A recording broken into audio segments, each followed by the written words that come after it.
Kababaan ng kalooban, disiplina at dedikasyon ang pangunahing gabay ko kaya ako natuto sa larangan ng martial arts. Ang martial arts ay naiiba na passion.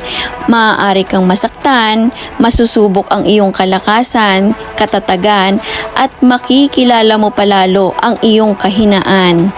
Kailangan may sapat kang baon na pasensya, pangunawa at talas ng kaisipan sa bawat training na gagawin mo.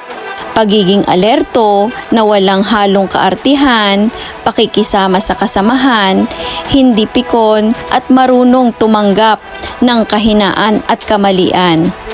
Kapag isinapuso mo lahat ang itinuturo sa iyo ng mentor mo, ay paniguradong mananatili ito lahat sa iyong kaisipan na siyang magdadala sa iyo para makamtan ang tinatawag na karangalan na nakatali sa iyong baywang.